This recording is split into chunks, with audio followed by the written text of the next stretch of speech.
நண்பர்களுக்கு வணக்கம். ராகுகேது பயிற்சி மகர ராசிக்கு ராகுகேது பயிற்சி அப்படிங்கிறது பார்க்கலாம். பொதுவாக வானவியல் மாற்றத்தில் இந்த ஆண்டு ஒரு 4 கிரகங்கள் பயிற்சி ஆகிருக்கு. ஒரு அற்புதமான பயிற்சி தான் இது. நம்மளாம் பயிற்சி பண்ணுறோம், அதுவாக பயிற்சி ஆகுது.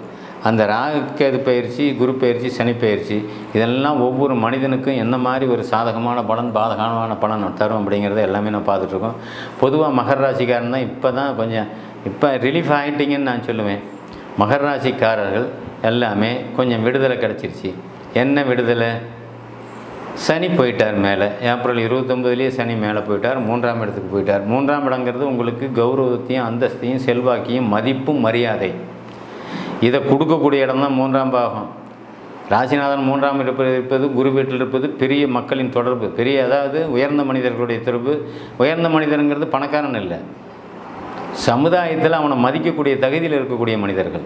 பணக்காரன் உயர்ந்த மனிதன்லாம் நம்ம சொல்ல முடியாது. பணக்காரன் எல்லாமே இருக்கான். எத்தனையோ பேர் கெட்டவனாக இருக்கான், எத்தனை பேர் திருட்டு பயலாக இருக்கான்.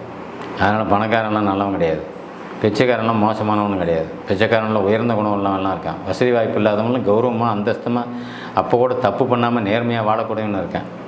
அதனால் அதுக்கு எதுக்கும் சம்மந்தம் கிடையாது. அதனால் ராசிநாதன் அப்படின்னு சனி 3 இயற்கை சுபர் வீட்டில் உட்காந்துருக்காரு.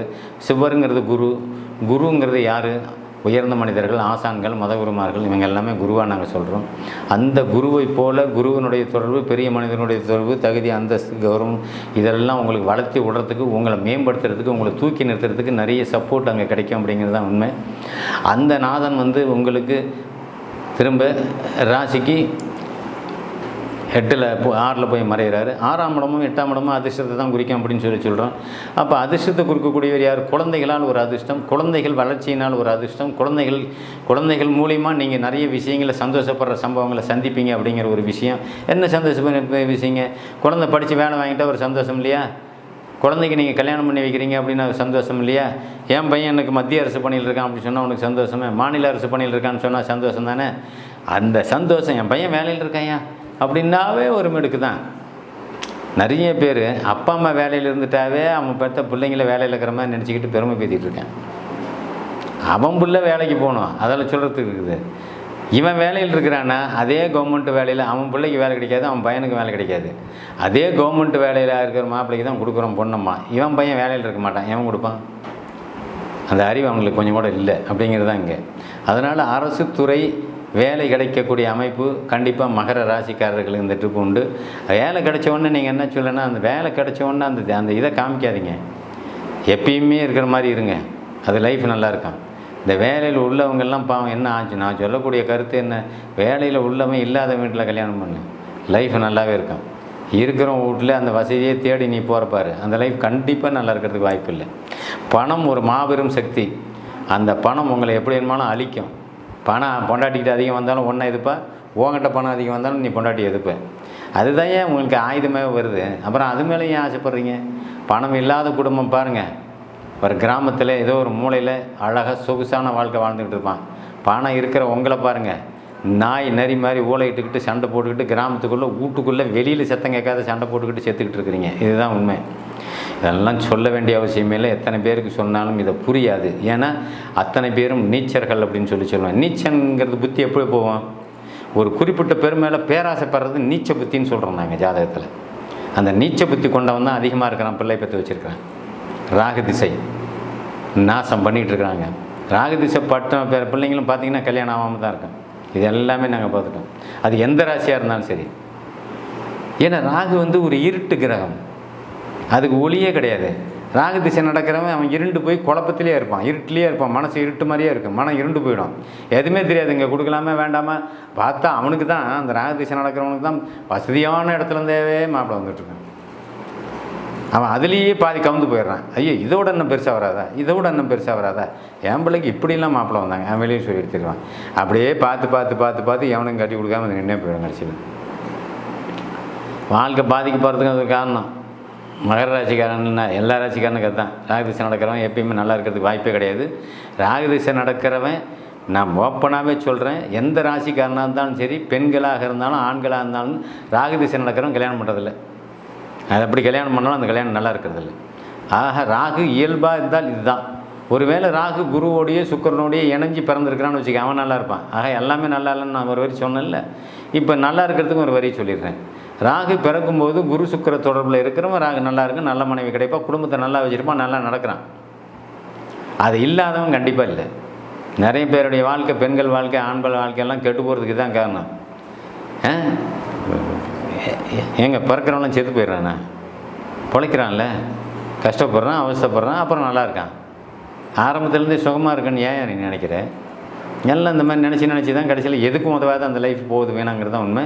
சரி, மகர ராசிக்காரர்களுக்கு வேலை வாய்ப்பு கண்டிப்பாக உறுதி. ஏன்னா உங்களுக்கு ஜென்ம சனி எல்லாமே, 7.5 சனி எல்லாமே விலகி போயிடுச்சு. இன்றைக்கி 2ஆம் இடத்துக்கு குரு பார்க்குறாரு. குடும்ப வாழ்க்கை நல்லாயிருக்கும், குடும்ப வாழ்க்கை நல்லா அமையும். புதுசாக தொழில் தொடங்குறேன், முதலீடு போட்டு தொடங்குறேன், ஆமாம் நல்லாயிருக்கும். புதுசாக தொழில் தொடங்குறவங்களுக்கு சிறப்பான ஒரு தொழில் அமையும். அந்த தொழில் மூலிமா உங்களுக்கு பல லட்சக்கணக்கில் பணத்தை சம்பாதிக்கிற அமைப்பு கண்டிப்பாக உண்டு. திருமண விஷயத்தில் பெண்டிங் இருந்தவங்க கண்டிப்பாக திருமணம் நடக்கக்கூடிய அமைப்பு இருக்குது.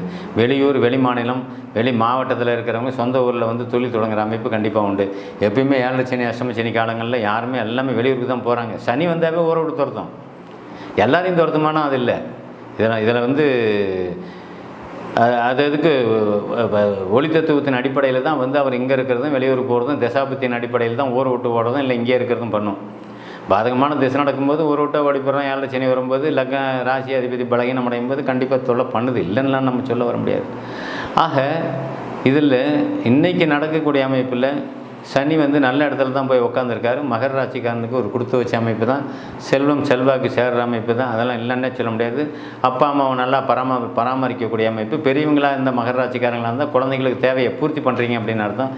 குழந்தை படிக்கணும், படிக்கிறதுக்கு உண்டான பணத்தை, காலேஜ் ஃபீஸ் இதெல்லாம் நீங்கள் கட்டுவீங்க. ஒரு சில குழந்தைகளுக்கு நீங்கள் படிக்கலான்னு செலவு பண்ணுறதுக்கு ஒரு இது பண்ணுவீங்க. அந்த பணம் நோய் வாய்ப்பட்டு ஏற்பட்டு அவங்களுக்கே செலவு பண்ணுற அமைப்பு ஏற்பட்டு போயிடும்.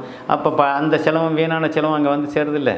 அப்போ நல்லதே நான் சொல்லிட்டு இருக்கிறேன், இதில் கெடுதலும் வருது, அதை ஏன் சொல்லணுன்னு இப்போ நினைப்பாங்கல்ல. இப்போ அந்த அமைப்பில் நோயை கொடுத்து கடனை கொடுக்கும். அப்போ நீ எதுக்காக வச்சிருந்தியா அந்த பணம், அதுக்காக செலவு பண்ண முடியாத விரையும் இப்படி பண்ணிட்டு போயிடும் அப்படிங்கிறது தான் உண்மை. வீடு கட்டலான்னு பணம் வச்சுருந்தேன் சார், ஒரு ஆப்ரேஷன் பெருசாக வந்துருச்சு, அந்த பணம் முக்கால்வாசி அதுக்கே போயிடுச்சு, அப்போ கட்ட முடியல. உயிரோடு இருக்கிறல்ல சந்தோஷப்படு.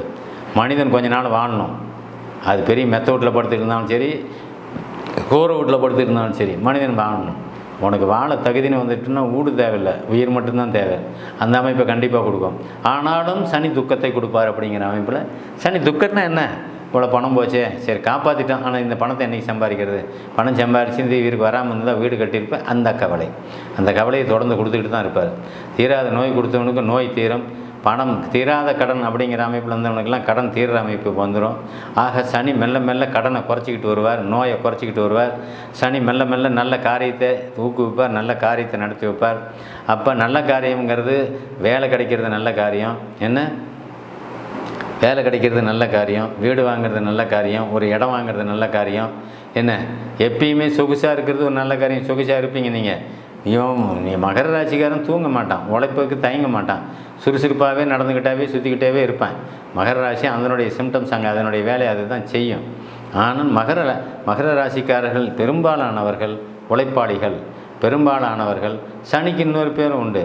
சனி வந்து நீதிமான்னு சொல்கிறான்ல, சனி சுபத்துவமாக இருக்க பிறந்தவர்கள், சனி ஒளியோடு குருவனுடைய ஒளியோ சுக்கிர தொடர்பிலே இருக்க பிறந்தவர்கள் நல்ல ஒழுக்கமாக நேர்மையாக இருப்பான். இருந்தாலும் பொறாமல் இருக்கும். என்ன பண்ணாலும் சனி வந்து பொறாமக்காரன். இந்த ராசி உடையவன் பொறாமையாக தான் இருப்பான். என்ன அந்த ராசிநாதன் மறைஞ்சு போயிட்டார் அப்படின்னா பொறாமல் மறைஞ்சிருக்கும். ஒரு வேறு மகர லக்னம் 12 சனி பொறாமல் மறைஞ்சிருக்கும். அவங்ககிட்ட இருக்கிற கெட்ட குணம் மறைஞ்சிருக்கும், பெட்ட குணம் இருக்காது, தெரியாது வெளியே, அவ்வளோதான். ஆக பொறாமைங்கிறது இருக்க செய்யும். பெரும்பாலானவர்கள் வந்து கிராமப்புறங்கள் விவசாயத்தை சார்ந்தவர்கள், விவசாயத்தை அண்டி இருப்பவர்கள் எல்லாமே மகர ராசிக்காரர்களாக தான் பெரும்பாலும் மகரம் கும்பத்தை தான் ஜாஸ்தி இருப்பாங்க. ஏன்னா அந்த ராசிநாதன் சனி உடல் உழைப்பை கொடுக்குறவர்.